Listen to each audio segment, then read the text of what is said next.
Every species at the Galactic Combat Academy believed humans were too weak for real combat. What they never learned was the difference between failing a test and testing the system itself. You know what the problem with humans is? They break too easily. I mean really. Physically, mentally, the whole fragile package. That was my professional opinion as Lieutenant Kasvara of the Keshari Diplomatic Corps, and I had the data to back it up. 17 years of interspecies military observation, 43 assessment cycles, and not once, not one time had a human candidate made it past the third trial at the Galactic Combat Academy. Not once. So when I settled into my observation pod that morning, fourth rotation of the assessment week, I was already mentally composing my report. Same conclusion as always. Humans, bless their optimistic little hearts, simply were not built for modern warfare. Too slow, too weak, and I cannot stress this enough, squishy. The assessment floor stretched out below me, a gleaming expanse of adaptive combat terrain that could shift from urban warfare to zero-gravity combat in under 30 seconds. Beautiful technology, wasted. Today on another batch of candidates who would probably cry when the difficulty ramped up past level 2. Beginning Trial 7, the automated system announced in that annoyingly cheerful tone. Combat assessment, adaptive hostile engagement, instructor-level opposition. I pulled up my data pad, scanning the roster. 12 candidates remaining from the original 40, standard attrition rate. The names scrolled past Thexnor from Drexia's prime, brilliant tactical scores, Quillian of the Vesper Collective, adequate reflexes. And then there she was, Emma Reeves, human, Earth. I actually laughed, out loud, in the observation deck. The Vrelian observer next to me clicked disapprovingly. But seriously, a human in Trial 7? That was either a clerical error or someone's idea of a cruel joke. The candidates entered the arena. You could spot the human immediately, not just because she was shorter than everyone else, though she was. Not just because she lacked the natural armor plating of the Draxians or the combat-bred musculature of the Krenathi. No, you could spot her because she looked, and I am quoting my own notes here, supremely unbothered. Emma Reeves stood there, 5 feet and maybe 6 inches of unimpressive human biology, rolling her shoulders like she was waiting for a transport, not about to fight combat instructors who had trained for decades. The trial began. What happened next was, to put it professionally, a complete disaster. For her, obvious. Instructor Tholan materialized first, a Draxian combat master with 8 confirmed kill techniques and 0 patience for weakness. He moved like liquid death, 4 arms blurring through a strike pattern that would have incapacitated most species before they even registered movement. Emma just stood there, literally, did not move, did not block, did not dodge. Tholan stopped half an inch from her throat, his blade hand trembling with restrained force. Defend yourself, candidate. No thank you, Emma said. Polite, calm, completely insane. The observation deck erupted in confused chatter. The Vrelian beside me was vibrating with second-hand embarrassment. I was too busy trying not to choke on my own disbelief. Tholan tried again. Different angle, different technique. Emma stood there like a statue, a very small, very human statue that apparently had a death wish. Is she malfunctioning? Someone asked behind me. Do humans malfunction? Candidate Reeves, the automated system, intoned. You must engage in combat protocol or face automatic failure. Emma shrugged. Like this was a minor inconvenience, not a career-ending catastrophe. Instructor Vax appeared next, then Instructor Helix, then 3 more. 6 elite combat instructors surrounding 1 motionless human. They attacked in sequence, in combination from every angle. Standard protocol. Escalate until the candidate responds or collapses. Emma chose option 3, just take it. Oh! They pulled their strikes, of course. This was an assessment, not an execution. But even pulled strikes from academy instructors would leave bruises on species with actual combat physiology. On a human, I was genuinely surprised she remained conscious. She did though. Conscious and utterly passive. Not frozen in fear. I realized. That was the weird part. Her breathing stayed even. Her eyes tracked each instructor with clear awareness. She simply chose, deliberately and inexplicably, not to fight back. The trial lasted 8 minutes. Felt like 8 hours. When it ended, Emma had not thrown a single strike, not attempted one defensive maneuver, not shown even basic survival instinct. She had failed so completely that the automated system actually paused, as if double-checking its own sensors. Candidate Emma Reeves, it finally announced. Trial designation complete failure. Aptitude Assessment 0 Combat Viability. Recommendation: immediate medical evaluation and discharge from program. The other candidates were trying not to laugh. The Draxian, Thexnar, was not trying at all. His booming mockery echoed through the arena. The human cannot even defend herself. Why do they send these creatures? For entertainment. Emma walked off the combat floor without a word, without a glance at anyone, escorted by 2 medical technicians who looked deeply confused about why they were needed for someone who appeared physically fine. I filed my preliminary notes. Human candidate, predictable failure, waste of assessment resources, recommend stricter entry requirements to prevent future incidents. Standard report. Standard conclusion. I had no idea I was about to become the galaxy's most educated idiot. 23 minutes after Emma Reeves walked off that combat floor in disgrace, the entire academy went to hell. It started with the lights. They did not flicker dramatically like in those terrible human entertainment vids. No, they just shifted, clean and efficient, from standard white to emergency red. Then the doors sealed, magnetic locks engaging with that distinctive thunk that means you are going exactly nowhere. Attention, the automated system said. And oh good, it had lost that cheerful tone. Unauthorized breach detected. Lockdown protocol initiated. All personnel remain in current locations. The observation deck, which moments ago had been buzzing with post-trial analysis and gossip, went silent. We observers were trained diplomatic and military personnel. We knew what a breach meant. We also knew that breaching the Galactic Combat Academy, arguably the most defended training facility in 9 sectors, was suicide. Someone was feeling suicidal today. Communications are down, the Vrelian next to me announced, her vocal membranes tight with stress. She was frantically working her comm unit, which was displaying nothing but static. Internal and external.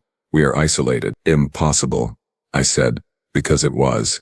The Academy had 17 redundant communication systems, including quantum-paired emergency channels that literally could not be jammed. Run diagnostics. I am. They are all showing the same thing. Total blackout. Through the observation windows we could see the assessment floor below. The remaining candidates had been herded into a corner by automated security drones. They looked appropriately terrified except for Thexnar, who looked insulted that anyone would dare interrupt his triumph. Then the tactical display lit up. Someone, and I suspected it was whoever had enough clearance to access Academy systems, was showing us exactly what was happening. Hostile contacts. Red markers spreading through the facility like infection. 12 of them. No. 17. No. They kept appearing. Professional insertion. Coordinated movement. This was not some random terrorist cell. This was planned, rehearsed, and executed by people who knew exactly what they were doing. The instructors are responding, someone said. Of course they were. The Academy's combat instructors were not just teachers. They were active military elite specialists, the kind of beings who could end small wars single-handedly. 12 of the galaxy's finest warriors, each one a master of their respective combat disciplines. We watched their biosigns on the display. Confident, advancing, engaged. Instructor Tholan, who had just been testing candidates, now moved through the East Wing. His vital signs showed elevated combat status. Adrenaline analogs flooding his system. He was in his element. They will crush these intruders in minutes, the Vrelian said, and I agreed. This breach, while concerning, would be short-lived and educational. We would all get excellent data on instructor combat performance under real conditions. Tholan's biosign went yellow, engaged in combat. Then it went dark. Display malfunction? I asked, but I already knew the answer. No malfunction, came the reply. Instructor Vax, dark. Instructor Helix, dark. One by one, like candles being snuffed out. The biosigns of our instructors winked into nothing.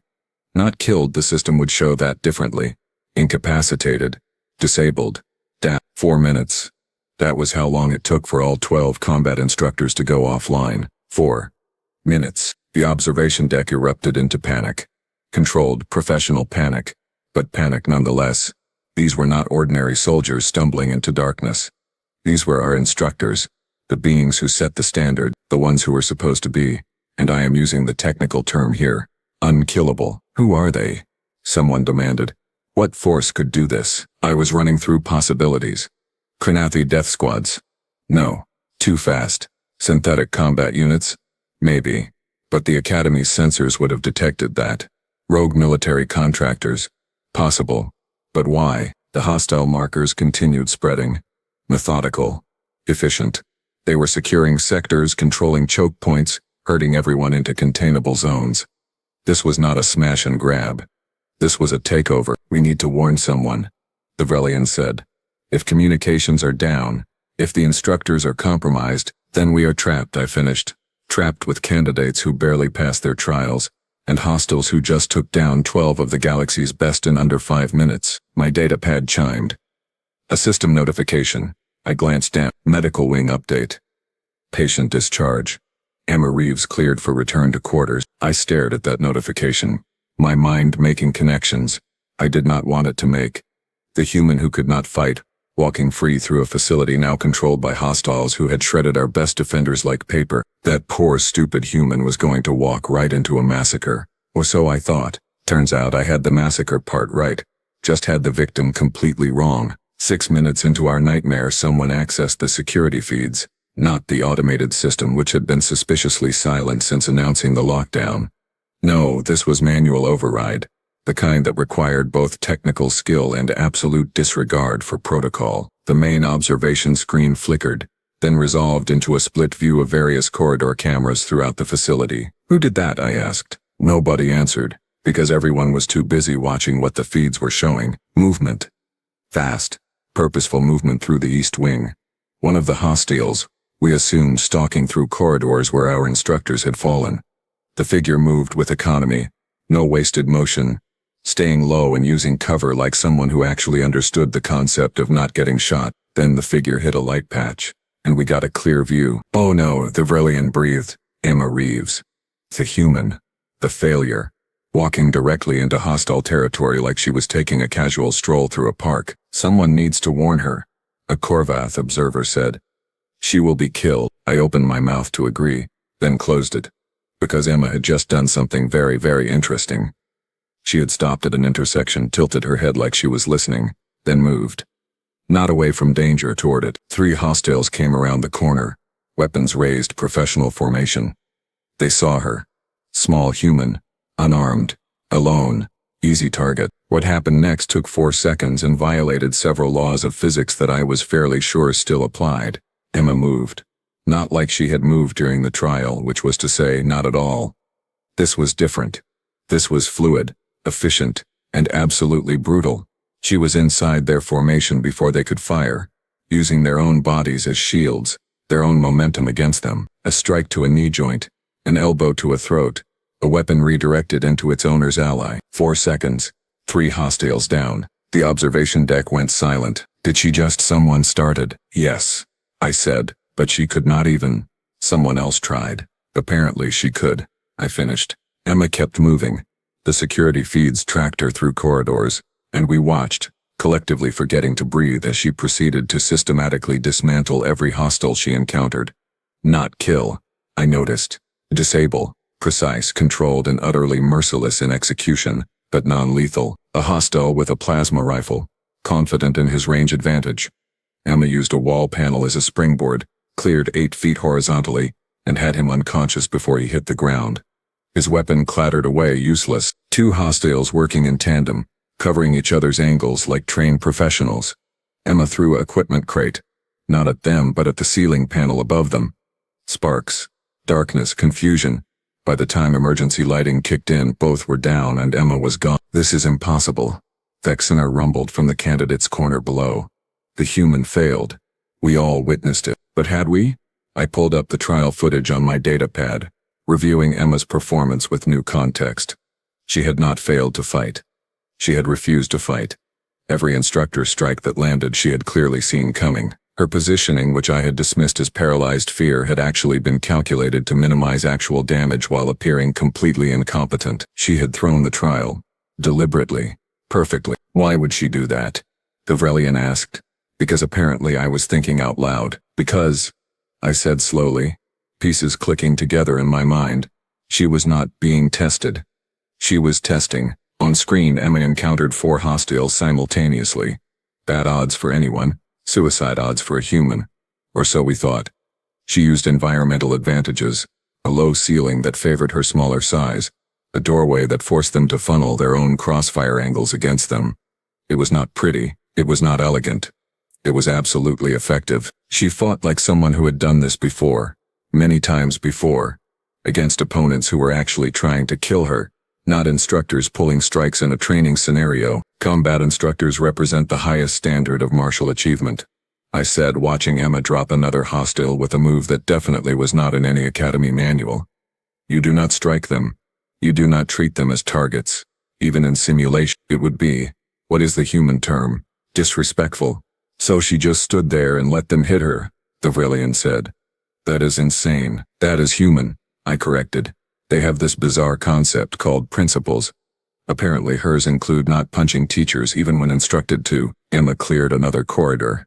The hostile count was dropping.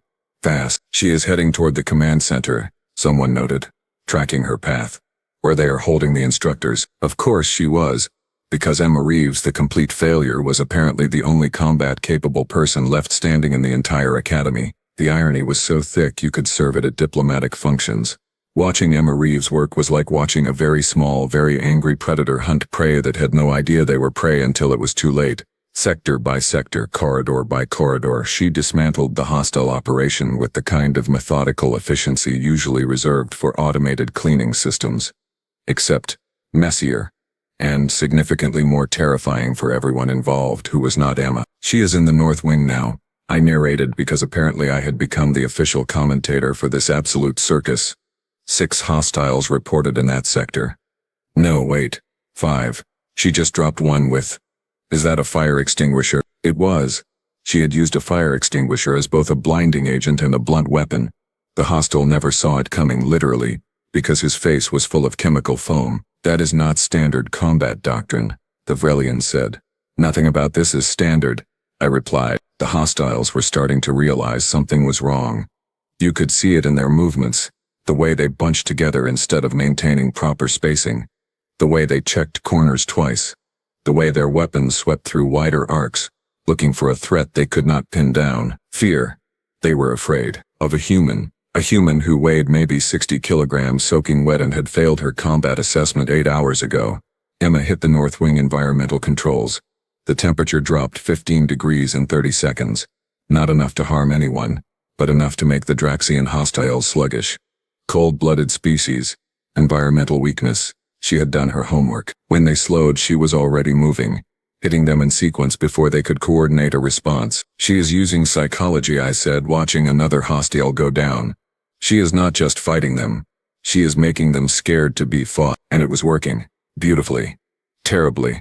Depending on your perspective and whether or not you were currently being hunted by a tiny human with anger management issues and zero regard for fair play. The communication chatter we could intercept from the hostiles was degrading from professional military brevity to something approaching panic. Targets down in Corridor 7. She is not a candidate. She is, I do not know what she is. Requesting backup. Requesting. Where is everyone? Emma answered that question in the storage wing. Where is everyone? Unconscious.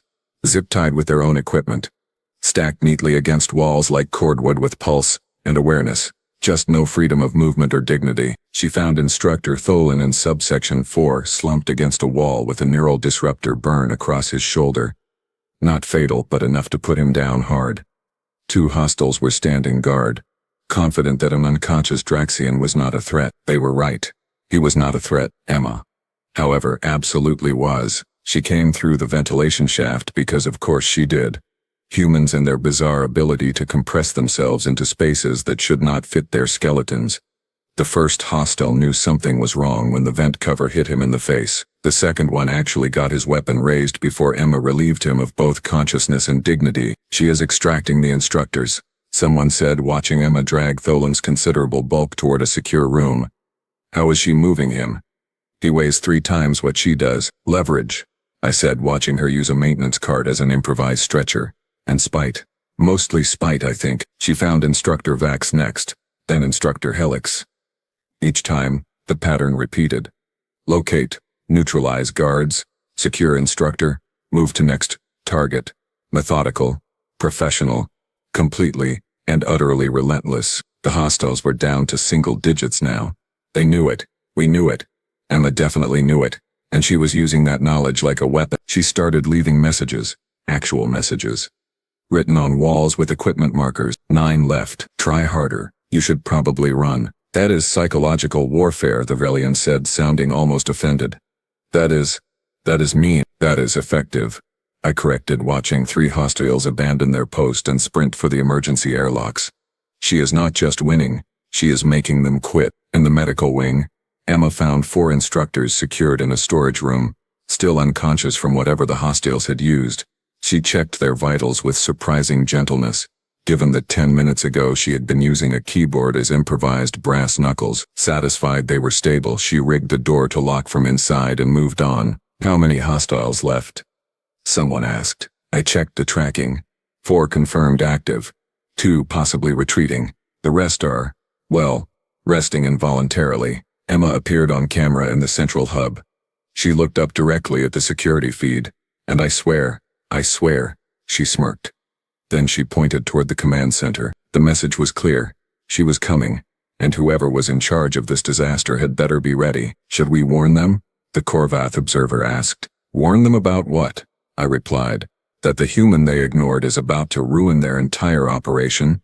I think they are figuring that out themselves. On screen, Emma checked a commandeered sidearm, found it had 3 shots left, and shrugged like that was plenty. Knowing what we had seen so far? It probably was. The hunt was almost over. Now came the part where the prey realized exactly what had been hunting them all along. I almost felt sorry for them. Almost. The command center doors had been magnetically sealed, reinforced, and probably blessed by whatever deity the hostiles prayed to. It would take a plasma cutter 20 minutes to breach them. Emma knocked. Polite. 3 measured taps. Like she was visiting a neighbor to borrow sugar, not about to end a military operation single-handedly. Go away, came a voice through the door's communication panel. Male, probably Vrexian based on the vocal harmonics, trying very hard to sound in control. This facility is under our authority. Surrender yourself and you will not be harmed. Emma leaned close to the panel. You have 4 people left. I have all day. Do the math. Silence. Then, you are bluffing. Camera feed. Sector 7. Check it. More silence. Longer this time. I could only imagine what they were seeing. The stack of unconscious hostiles, the secured instructors, the very obvious trail of failure leading directly to their door. You are one unarmed human, the voice said, but the confidence had evaporated like water on a hot plate. Correction, Emma said. I am one moderately armed human with nothing to lose and a really bad day behind me. You failed a combat assessment, locked down an academy, hurt my instructors, and interrupted my medical evaluation. I was hoping for a nap. Instead, I got cardio. I am not happy. The door cracked open, just enough for someone to see out, then wider. 4 hostiles. The voice belonged to a Vrexian named Jex, based on the insignia he wore. Professional military contractor, if I recognized the gear correctly. The kind of merc who charged premium rates, and usually delivered. Today was not a usual day. Jex held a plasma pistol, not aimed at Emma. Interestingly, aimed at us. The observers clustered behind him in the command center like very educated, very concerned hostages. Stand off, Jex said. You come closer, they die. You leave, we negotiate new terms. Emma tilted her head, considering. Counteroffer. You surrender now. You live. You do not. Well, you saw what happened to your friends. You were non-lethal with them, Jex said. You have principles. Restraint. That makes you predictable. Does it, though? Emma asked, and something in her voice made my spine straighten. You are assuming I care more about following rules than I do about fixing problems. You are assuming humans prioritize policy over result. You are assuming I have not spent the last 40 minutes asking myself if people who hurt teachers and threaten civilians deserve the same courtesy I showed people who were just following orders. She took a step forward. You are assuming wrong, Jex fired. Not at Emma. At the ceiling above her. Warning shot. Debris rained down, and Emma did not even flinch. Next one goes into your observers, Jex said. No, it does not, Emma replied. Because you need them. Hostages are only valuable if they are alive. You fire, you lose your leverage. You lose your leverage, you have nothing. You have nothing. I have no reason to let you walk out of here. Conscious, it was the single coldest negotiation I had ever witnessed. No shouting, no threats. Just mathematics and absolute certainty. Jex's weapon wavered. His 3 remaining companions shifted nervously. They were reading the same equation Emma had just laid out, and they did not like the answer. "We can still kill them before you reach us," Jex tried. Emma smiled. It was not a nice smile.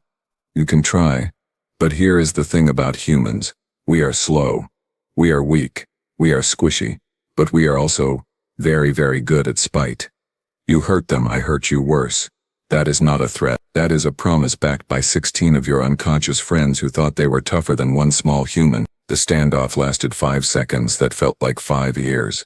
Jex lowered his weapon. "We surrender." "Smart choice," Emma said. Then, faster than should have been possible, she moved. Disarmed Jex, dropped him with an elbow strike, and had the other 3 on the ground before they could process what had happened. "Wait," the Vrelian said. "You said if they surrendered." "I said they would live," Emma corrected, securing them with their own restraints. "I did not say they would stay conscious. Details matter." She walked over to the control panel, entered an override code that should not have been accessible to candidates, and released the magnetic locks. The observation deck doors opened. We were free. Emma looked at me specifically, and shrugged. "Assessment over. I'm going back to medical. They never finished checking my blood pressure, and after today I am betting it is elevated." She walked out, leaving us standing there, hostages freed, crisis ended, worldviews shattered into very small, very confused pieces. Commander Vreen called the emergency review session 3 hours after Academy security finally regained control of their own facility. We gathered in the main briefing room, observers and recovered instructors alike, everyone looking like they had been hit by the same transport and were not sure which direction it had come from. Vryn stood at the podium, a Talarian with 30 years of military command experience, and he looked tired. Not physically, existentially. "Before we begin," he said, "I want to clarify something. Emma Reeves is not, and has never been, a candidate for this academy." The room erupted. Shouting. Demands for explanation. Fexnar's voice booming above everyone else about fraud and deception. Vryn waited for silence. "Lieutenant Commander Emma Reeves, Human Naval Special Operations, 6 years active combat duty, 12 confirmed operations across hostile territories, decorated for valor 4 times, including the siege of Kronoth Station, where she held a position against Trinathi raiders for 16 hours with a broken leg and failing environmental suit." He pulled up her actual service record. It scrolled across the display like a very long, very violent resume. "She was sent here," Vryn continued, "by Human Military Command to assess whether Galactic Combat Academy training protocols were worth integrating into their own Special Forces programs. She was testing us, evaluating our methods, our instructors, our security, our readiness. We were not assessing her. She was assessing us." I felt my brain trying to process this and failing spectacularly. "The trial," I said. "She deliberately failed. She deliberately refused to strike instructors in a training scenario," Vryn corrected. Her report notes, and I am quoting here, that treating educators as combat targets, even in simulation, violates human military ethics regarding respect for chain of command and pedagogical authority. "She let them hit her because she would not hit back," the Vrelian said slowly.